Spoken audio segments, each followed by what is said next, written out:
नमस्कार। आज हम सिर्फ किसी पुराने धर्म के बारे में बात नहीं करने वाले, बल्कि हम एक ऐसे प्रैक्टिकल सिस्टम को समझने वाले हैं जो उस एक एहसास से जुड़ा है जिसे हम सब जानते हैं, दुख। एक ऐसा तरीका जो हमें सिखाता है कि हमारी बेचैनी, हमारा डिससैटिस्फैक्शन आता कहाँ से है और उससे आज़ाद कैसे हुआ जा सकता है। तो चलिए इस पूरी बातचीत को एक बहुत ही दिलचस्प सवाल से शुरू करते हैं। सोचिए, क्या हो अगर हमारी बेचैनी, हमारे तनाव और असंतोष का इलाज पिछले 2500 सालों से हमारे सामने मौजूद हो? क्या ऐसा हो सकता है कि इंसान की पीड़ा का जो रहस्य है वो बहुत पहले ही सुलझा लिया गया था? तो ये कहानी शुरू होती है एक शख्स से, सिद्धार्थ गौतम, एक राजकुमार जिनकी सच्चाई की खोज ने दुनिया को देखने का नजरिया ही हमेशा हमेशा के लिए बदल दिया। जरा सोचिए, एक राजकुमार जिसके पास दुनिया की हर सुख सुविधा थी, जिसे इस बात का कोई अंदाजा ही नहीं था कि महल की दीवारों के बाहर असली दुनिया की पीड़ा क्या होती है। और बस यही उनकी असाधारण यात्रा का स्टार्टिंग पॉइंट था। ये सिर्फ 4 मुलाकातें नहीं थीं, ये वो 4 झटके थे जिन्होंने उस राजकुमार की पूरी दुनिया को हिलाकर रख दिया। पहली बार उन्होंने अपनी आंखों से जिंदगी की कड़वी सच्चाइयों को देखा, बुढ़ापा, बीमारी और मौत। लेकिन वो जो चौथा दृश्य था ना, एक शांत तपस्वी का, वो एक उम्मीद की किरण लेकर आया कि शायद इस दुख से बाहर निकलने का कोई रास्ता है।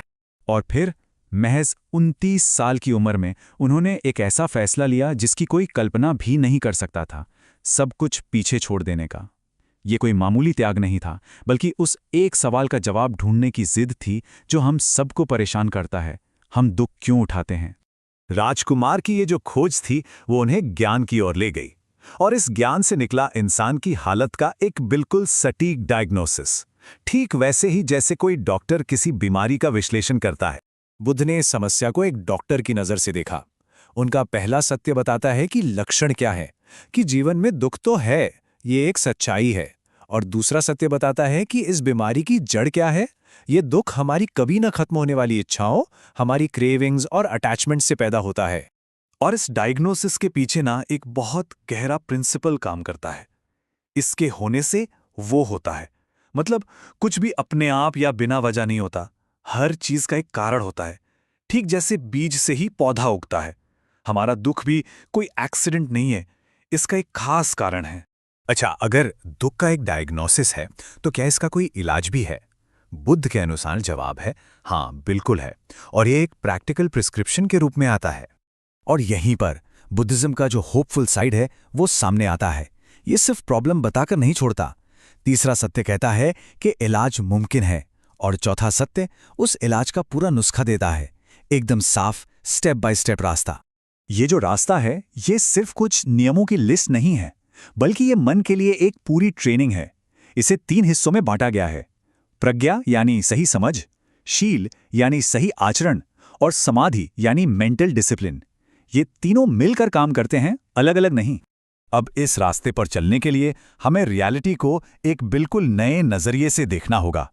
एक ऐसा नजरिया जो हमारे आम विचारों को, हमारी कॉमन सेंस को चैलेंज करता है। यहाँ बौद्ध दर्शन की 3 गहरी सच्चाइयाँ सामने आती हैं। पहली, अनित्य, यानी कुछ भी परमानेंट नहीं है, सब कुछ पल पल बदल रहा है। दूसरी, दुख, जब हम इन बदलती हुई चीजों से चिपके रहने की कोशिश करते हैं तो पीड़ा होती है। और तीसरी, सबसे रिवोल्यूशनरी आइडिया, अनात्म, कि हमारे अंदर कोई स्थायी, न बदलने वाला मैं या आत्मा जैसी कोई चीज है ही नहीं। ये कंपैरिजन समझना बहुत जरूरी है, क्योंकि यही बात बौद्ध धर्म को बाकी भारतीय दर्शनों से अलग करती है। जहां दूसरे दर्शन एक परमानेंट इटर्नल सोल या आत्मन को मानते हैं, वहीं बौद्ध धर्म का अनात्म का सिद्धांत कहता है कि जिसे हम मैं कहते हैं वो असल में शरीर, भावनाओं और विचारों का एक लगातार बदलता हुआ प्रवाह है, एक नदी की तरह, न कि एक पत्थर की तरह। अब जैसे जैसे ये कोर टीचिंग दुनिया भर में फैली, ये अलग अलग संस्कृतियों और सोच के साथ मिली और इसकी कई शाखाएं बन गई। मोटे तौर पर बौद्ध धर्म की 2 मुख्य शाखाएं हैं। थेरवाद, जो सबसे पुरानी मानी जाती है, उसका फोकस पर्सनल लिबरेशन पर है, यानी अरहत बनना। वहीं दूसरी तरफ महायान का आदर्श है बोधिसत्व, एक ऐसा ज्ञानी व्यक्ति जो सबकी मुक्ति के लिए अपने निर्वाण को भी टाल दे। यहाँ करुणा पर सबसे ज्यादा जोर है।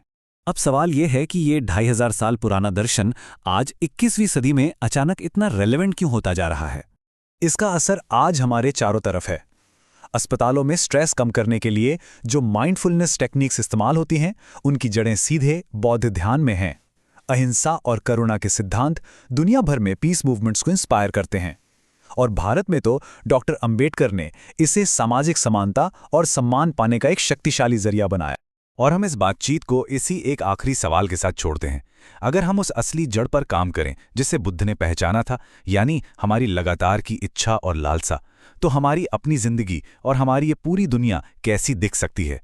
ये एक ऐसा सवाल है जो आज भी उतना ही मायने रखता है जितना 2500 साल पहले रखता था।